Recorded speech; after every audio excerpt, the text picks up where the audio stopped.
حقيقة سؤالين: هل تم عرضك على قاضي خلال فترة حجزك؟ لا. السؤال الثاني: ذكرت بأنه حدثت وفيات في معسكر ليا الصحراوي. نعم. تستطيع أن تبين سبب هذه الوفاة أو الوفيات من خلال مشاهداتك؟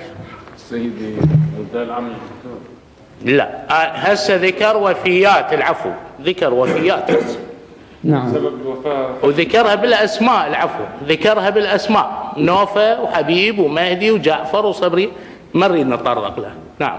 سبب الوفيات هو التقرير الطبي هذه يبين. لا، من خلال يعني يقدر يبين لنا سبب الوفيات شنو، من تعذيب، من أي حالة يعني؟ سؤال نعم.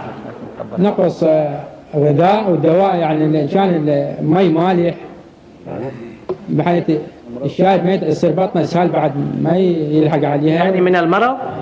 ها؟ مرض انتشر شيء شنو يعني؟ بطنه كبير، تفلت بطنه اسهال، يشرب مي مالح. يعني من مرض. دواء ماكو. مرض بالبطن. دواء ماكو. يكمل الشاهد. ينتهي. يعني دواء ماكو، لو ماكو معالجة يموت. الجواب واضح. شكرا.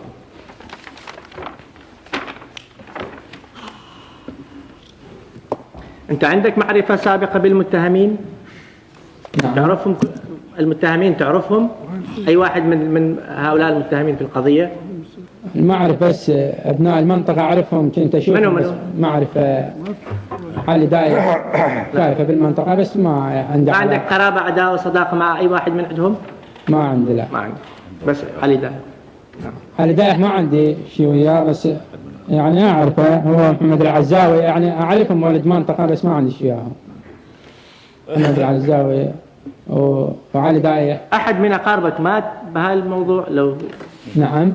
أحد من أقاربك، لو بس حجزتوا أنتم فقط؟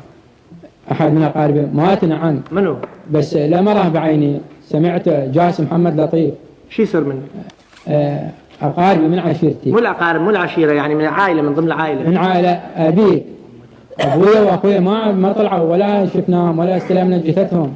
أبويا وأخويا اللي اعتقل الوسط، يعني أكبر مني، طالب، هو بصف ثاني متوسط، عمره 17 سنة.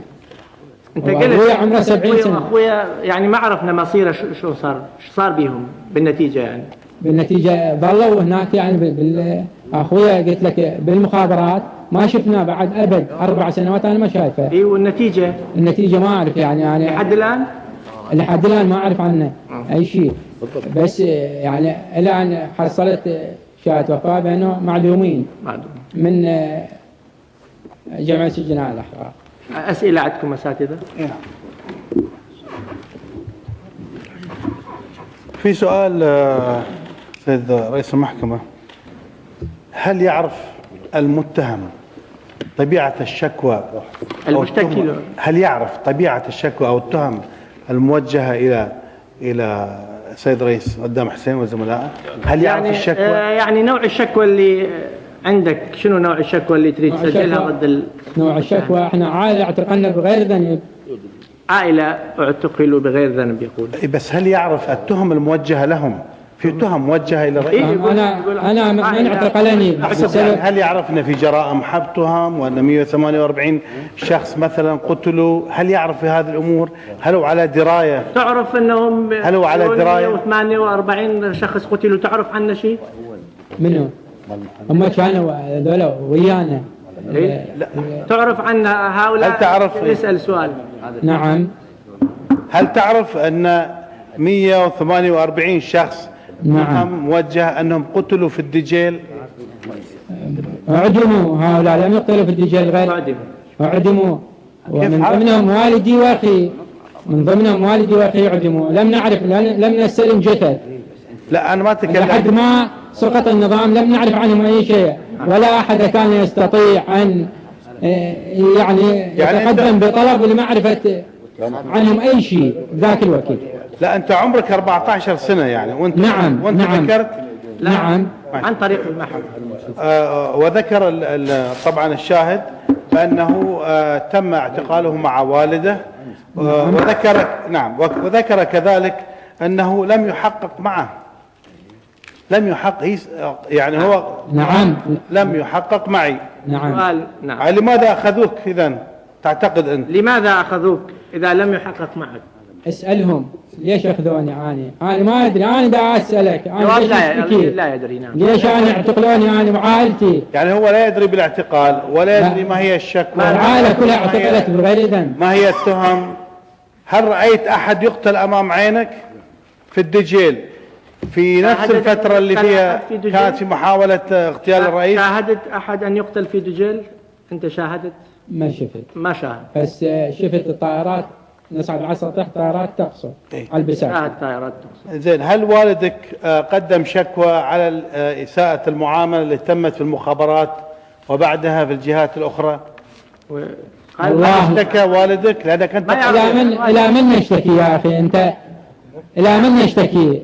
أنت لو كنت عايش معنا كان ما سألتني هذا السؤال أخي. ولا اشتكاني وكان يقدر واحد يتكلم كلمة. أم لا؟ بس فقط لم يشتكي. نعم لم يشتكي ولم يشتكي.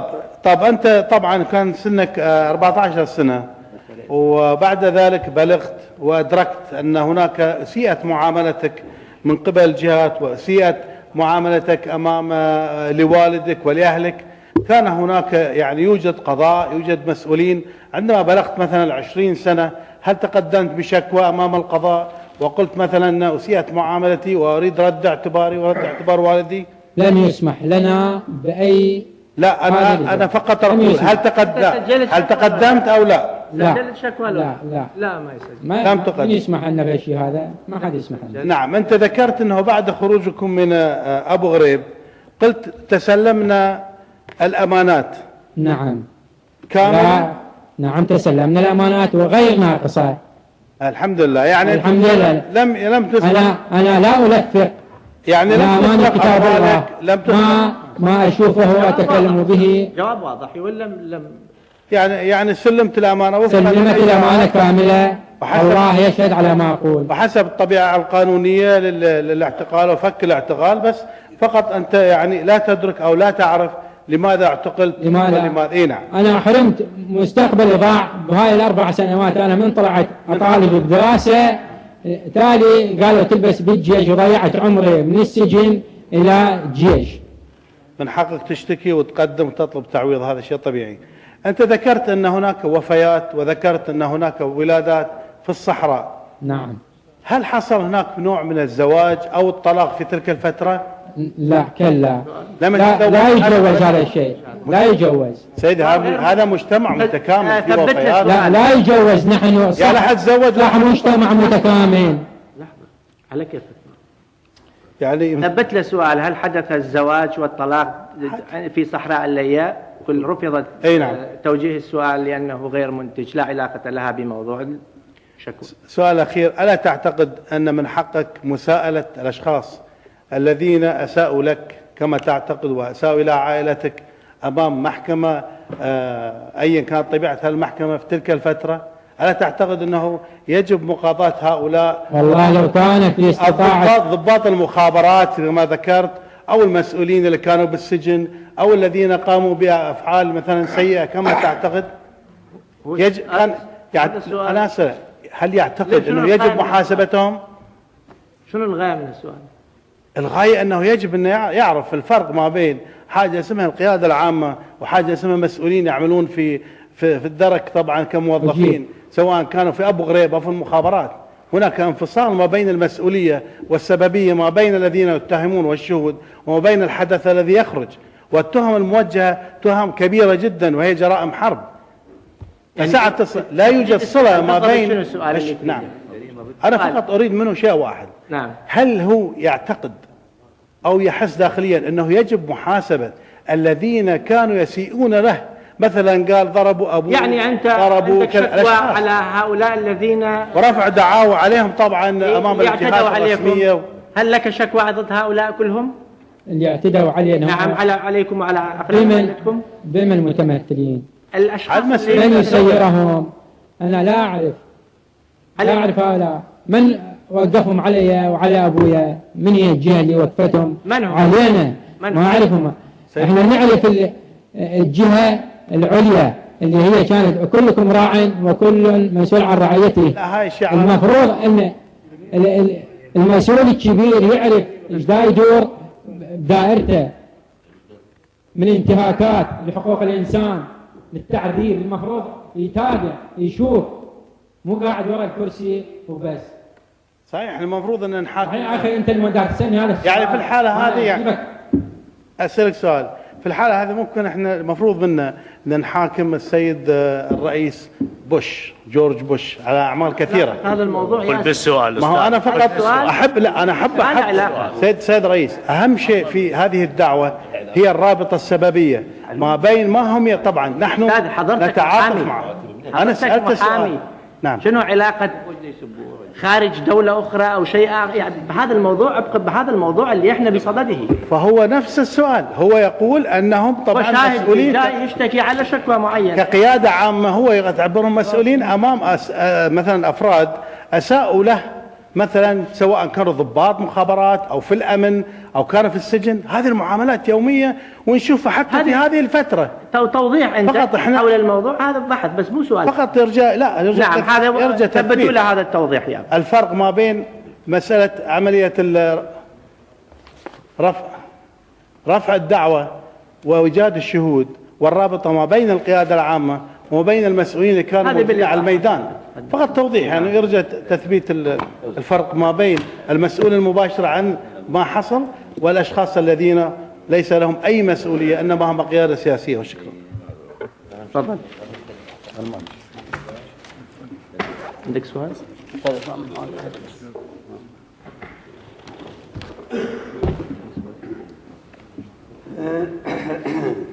بسم الله الرحمن الرحيم. سيادة الرئيس، ما عندي سؤال والشاهد، بس مداخلة إن شاء الله إذا تسمح لنا بها. تتكون من شقين. الشق الأول، غايتنا جميعا، وأقصد جميعا القضاة والادعاء العام والمحامون والمتهمين، هو الوصول إلى العدالة وإلى الحق. وطريق العدالة طريق طويل لا يختصر بزمن أو بمسافات ولا يحدد بوقت. العفو، عندنا سؤال للشاهد. يعني احنا نعترض هذا استاذ، يعني حديثي موجه ويا المحكمة. ارجوك هاي المناقصات مالكم تتجاوزوها، لان انا جاي اتكلم ويا رئيس المحكمة. نعم، والادعاء العام. انتم دوركم في المحكمة دور استشاري، حالكم حال هيئة الدفاع. رجاء تستاذنون من المحكمة عند الكلام. دور الادعاء العام، والادعاء العام يعترض. عنده سؤال للشاهد يتفضل. ما عنده سؤال. انا حديثي ويا رئيس المحكمة ويا المحكمة. له باي حديث. أستاذ، بالنسبة لهيئة الادعاء العام، وأنا أتوقع هو عرف الحديث المطروح يمسهم من البارحة إلى هذا اليوم. ونريد نتكلم شوي بعيدا عن الفصحى. الأستاذ منقذ شايل سيفه بوجه المتهمين. لا، هذا اسمح لي استاذ، هذا الكلام ما أنا متأكد لو يجي يقعد بمكانك هاي الإجراءات كلها يستغني عنها ويصدر حكم في الدقائق الأولى. ما نقبلها. هذا يعني أستاذي، أنتم تعرفون الادعاء العام لهم واجب، وأنتم عندكم واجب، والمحكمة عندها واجب، والقرار الأخير للمحكمة. اسمح. إذا مشاهدينا، كما لاحظتم انقطع البث لهذه الجلسة وهي السابعة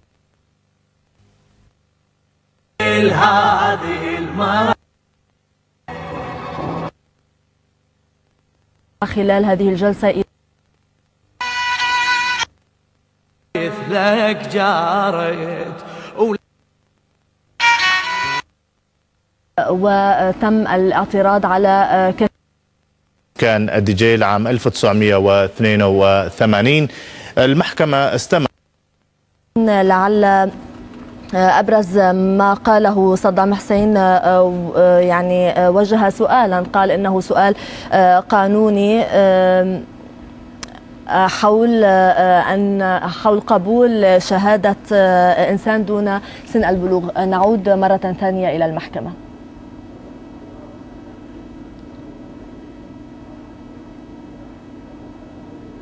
ويحضر فيها في المرافعة. يعني واحد كيف يحضرون 3 هيئة؟ هذا خرق قانوني. طلب قدمها هذا خرق قانوني. الادعاء العام قدم هذا خرق بالقانون. قدم طلب إلى رئاسة الإجراءات بمعنى اللي تمت قبل هذه الجلسة نطلق كلها تعتبر لاغية. قدم الطلب إلى هذا حول هذه الجلسة خلل بالإجراء. نعم تفضل السريع. إذا سؤال آخر أستاذ عندكم سؤال؟ تفضل. سؤال. بسم الله الرحمن الرحيم. بنكرر سيدي عدم اعترافنا للآن بقانونية المحكمة. بسأل سؤال. نعم. استفسار ما له علاقة بالشاهد. نعم.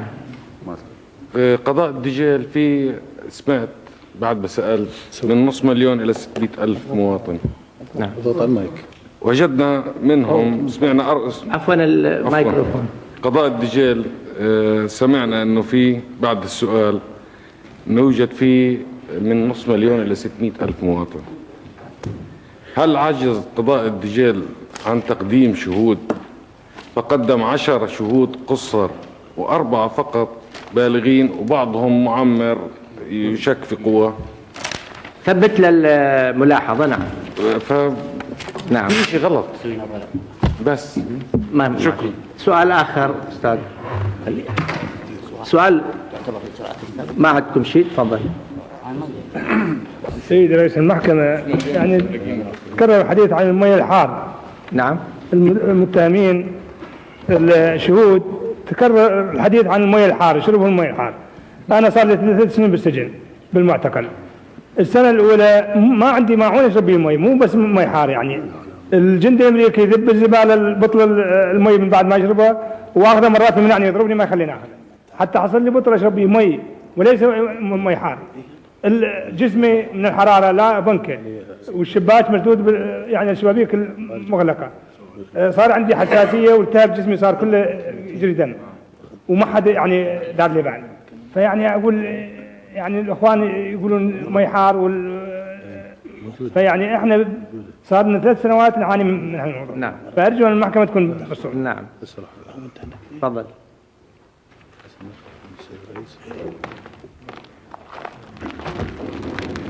بسم الله الرحمن الرحيم.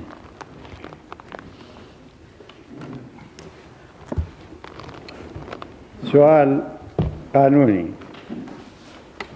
هل في القانون نص يقول أنه المتهم عليه فقط أن يتقيد بأن يسأل الشاهد أم يناقشه؟ له حق أن يسأل ويناقش. نعم. إذن هذا التقييد المستمر والمداخلات المستمرة على المتهمين عندما يتكلمون أنه ما هو السؤال،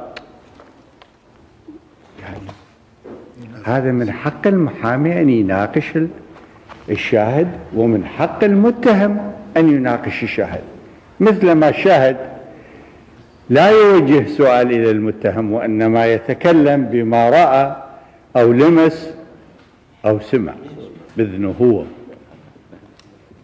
فأيضا من حق المتهم أن يناقش الشاهد.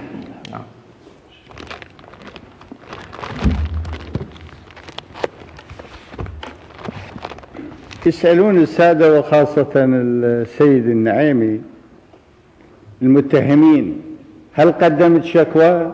يجاوبوا لما يقدم.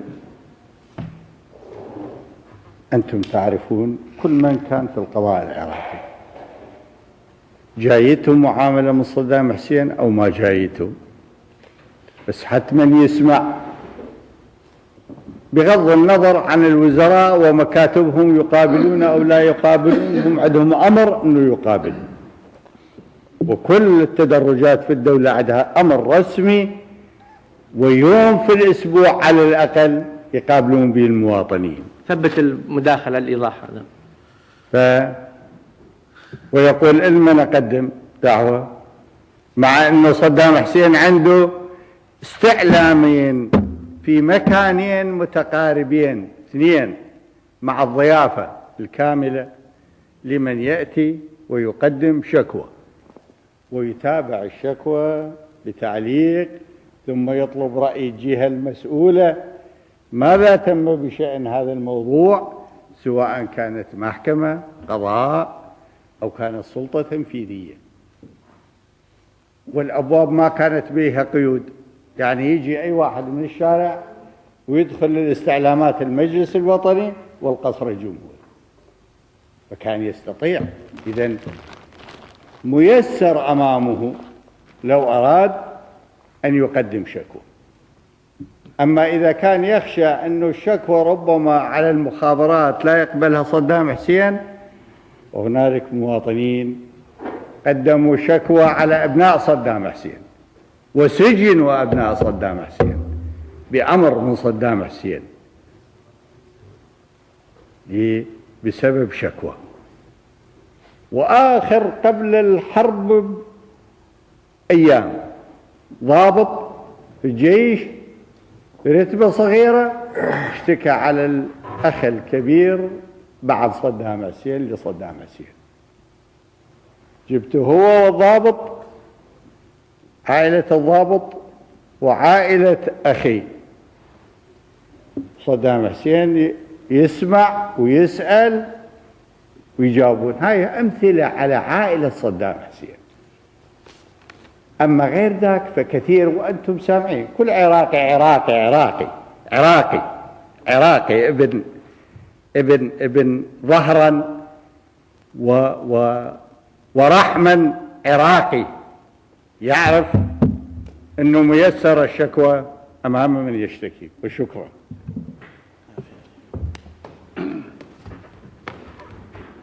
ثبتوا الملاحظات.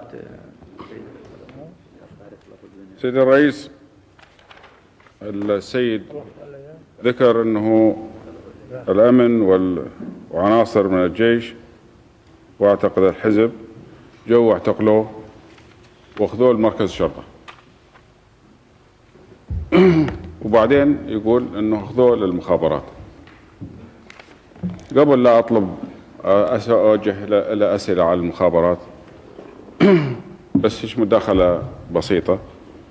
حضرتك موظف بالدولة وموظف قديم، وتعرف البروسيس اللي تستخدم في دوائر الدولة لما يجيبون خاصة في موضوع مسؤولية البشر ومسؤولية المال وإلى آخره. لما يجون ناس يعتقلون واحد من مركز الشرطة، مركز الشرطة ما يسلمه إلا مستند، يستلم مستند ويسلم مستند.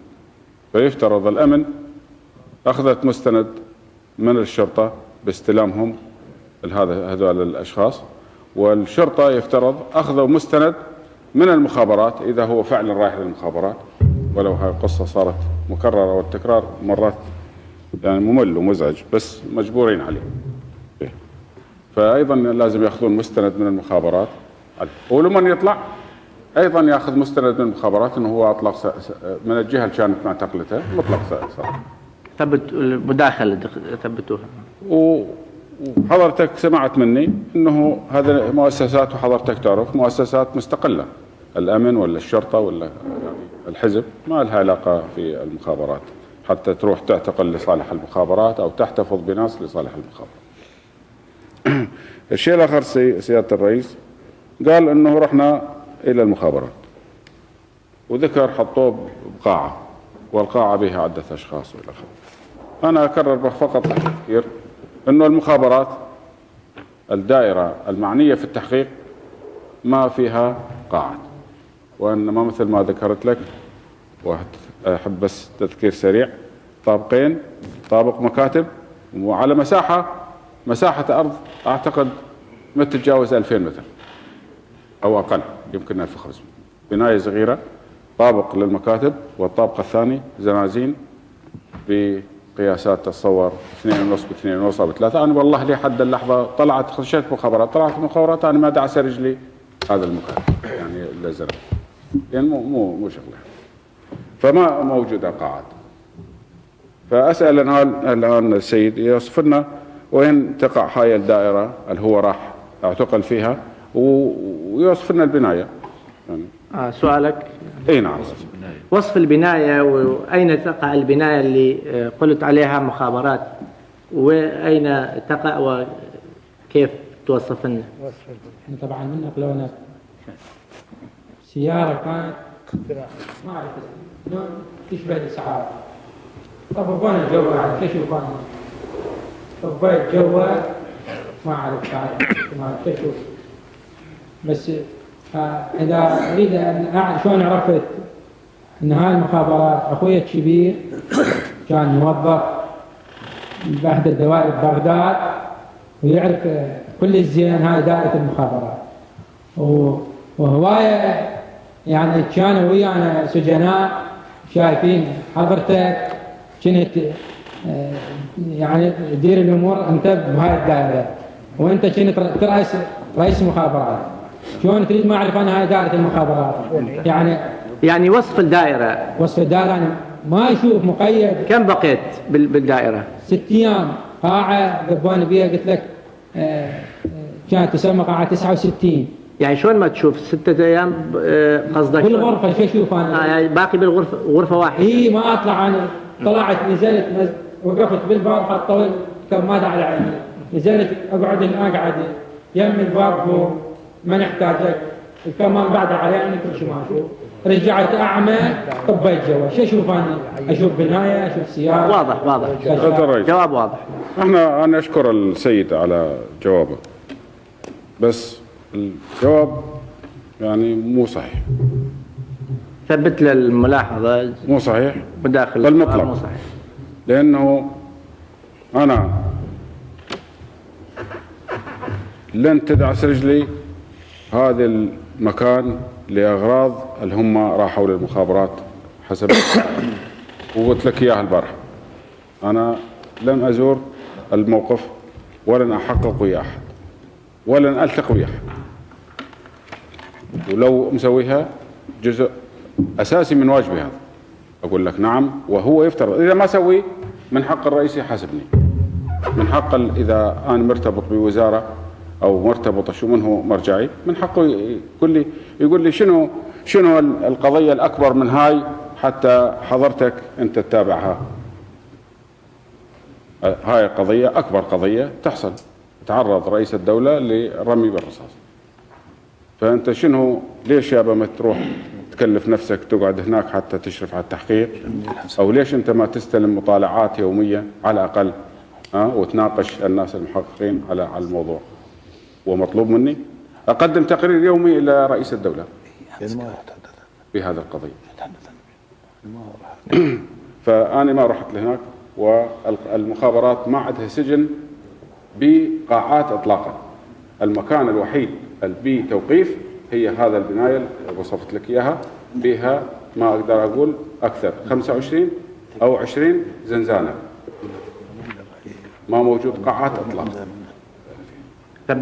ولا زلت أكرر وأقول أنه الأمن العام كان يستخدم اسم المخابرات في عمله، وأهل الدجيل يعرفون هذه، أهل الدجيل يعرفون أنه الأمن العام تستخدم اسم المخابرات. وهاي الشكاوي زج اسمي بها بطلب من ناس معينين في أهل الدجيل، مشوا على الناس هذول أهل القضية قالوا لهم قولوا برزان هو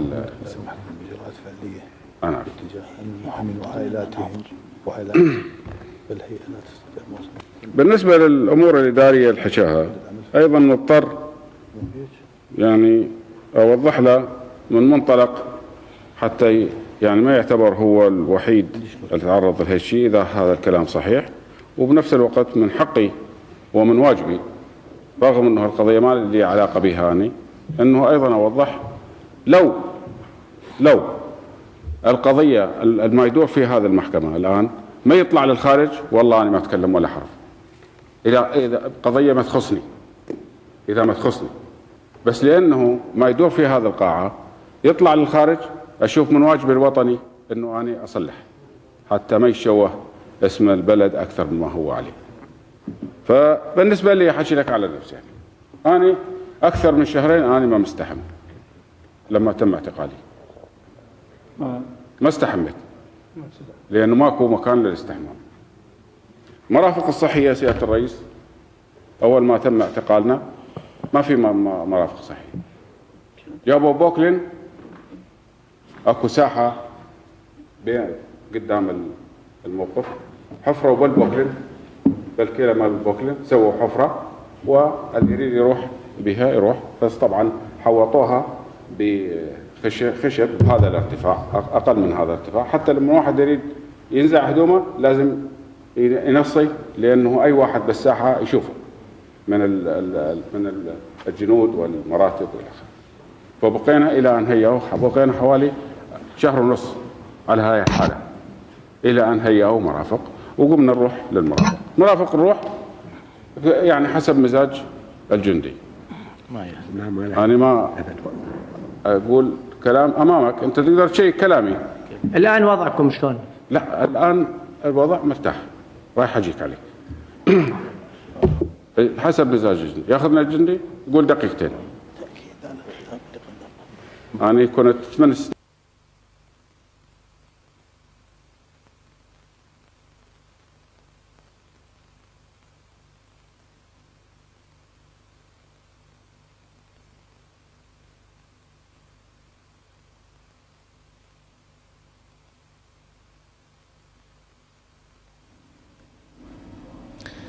إذن مشاهدينا كما نلاحظ الصوت انقطع عن جلسة المحاكمة ونحن بالانتظار العودة، ويبدو أن الصوت قد عاد مجددا. ما أقدر أحطها على جسمي،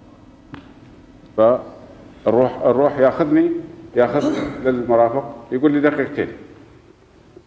أقول له يعني دقيقتين شلون؟ يقول دقيقتين.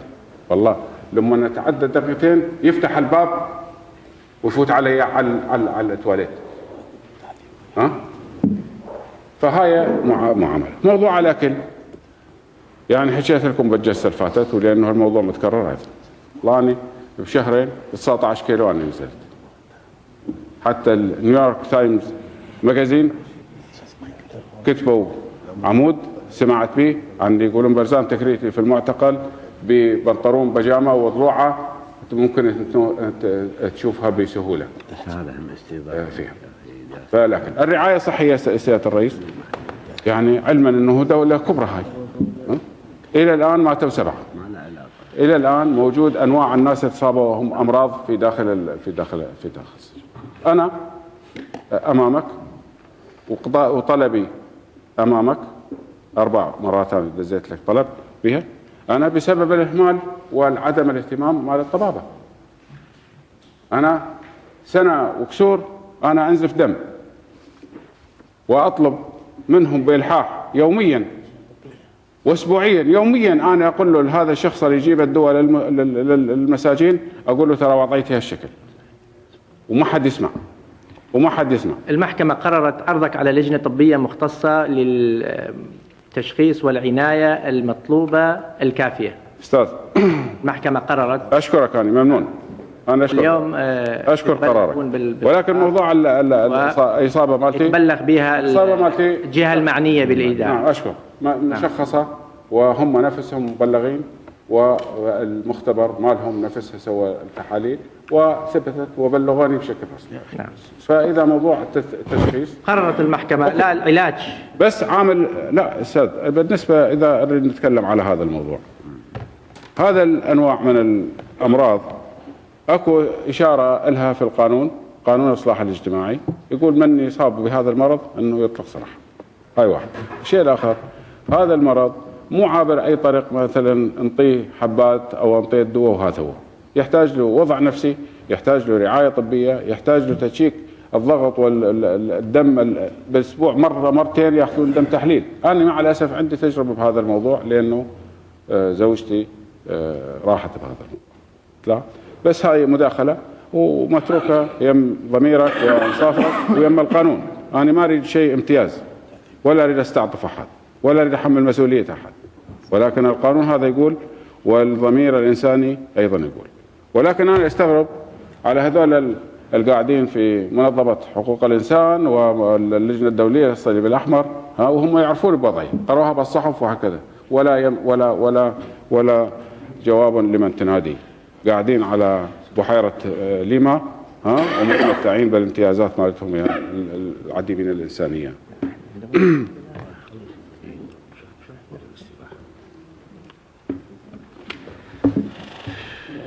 استاذ بس عندي مداخله بخصوص التأديب وشكوى. نعم. وشكوى. طلب ومداخله بسيطه. اخذوا من عندي. سيادة الرئيس، بعد 4 أشهر من اعتقالي سمحوا لي بنصف ساعة يسموها رياضة اكسرسايز، يعني اتمشى. بعد 4 أشهر من اعتقالي سمحوني بنصف ساعة تمشى امام الزنزانة مالتي. بس الجندي ايش وقت يطلعني؟ يطلعني ساعة 1 الظهر في اب. لو اذا ما يطلعني بساعة 1 الظهر يطلعني الساعة 11 بالليل، وقت ما اني يعني اريد انام وتعبان.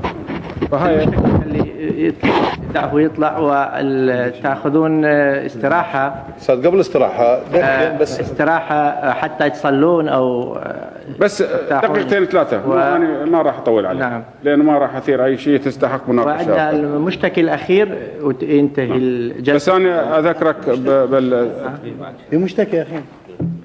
هاي المشتكي الاخير. اخر لا اليوم واحد جاي. انا اريد سيادة القاضي قبل لا الى مكانه. نعم. قبل لا المحكمة تسمع يعني عندك سؤال؟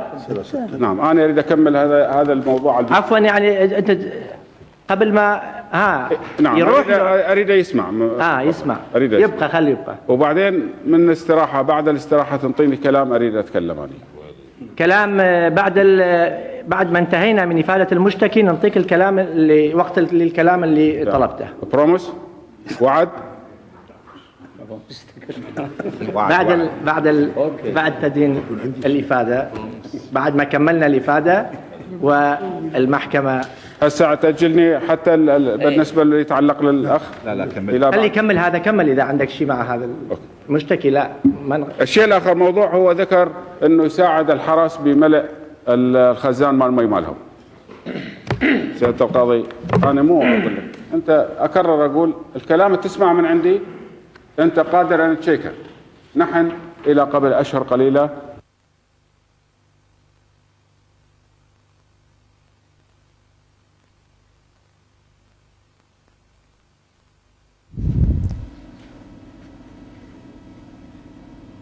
من جديد مشاهدينا، انقطع الصوت عن جلسة المحاكمة، محاكمة صدام حسين وعدد من معاونيه، بينما كان برزان التكريتي يتحدث وما زال يتحدث عن سوء ظروف السجن للمتهمين في قضية الجيل، وشرح الكثير عما قال إنه يتعرض له وأيضا رفاقه المتهمين أيضا مما يتعرضون له من إساءة معاملة في السجن كما يقول. وكما لاحظنا كان القاضي محمد زرقار أمين يريد رفع الجلسة للاستراحة والصلاة، ولكن استأذنه برزان التكريتي لمزيد من الإدلاء بحديث. الرئيس صدام حسين أنا ما دافع عنه، هو قادر يدافع عن نفسه أحسن مني وأحسن من محامي، ولكن أنا أقول لك إياها، وأنا من الناس كنت ممتعض من هاي الشيء راح أقول لك إياها بكل صراحة. الرئيس صدام حسين كان يشجع الناس إنه يشتكون على دولته وعلى أقربائها، يشجعهم. والله أنا من الناس عدة يمكن حالتين صارت ناس يروحون يشتكون عليها ويحقق ويسوي كذا ويطلعون كذابين، حتى عتب ما يعاتبهم، ما يقول لهم انتم اشتكيتوا على اخويا وانا رئيس دوله اخذت وقت وطلعت هم الحشايه مو صحيحه، حتى هاي ما يقولهم. لما احد منا شويه يشوفه يقول له انا ما اقول له ليش، حتى ما تعتبر انه لا تقدمون، اريد اخليهم يقدمون طلبات. فلما الاخوان صار عليهم هاي المآسي والله لا يقدمون على ثاني واحد بالدولة. الرئيس يسمع ومو دفاعا عنه، بس هاي حقيقة والعراقيين كلهم ما عندنا لا لا مكاني لا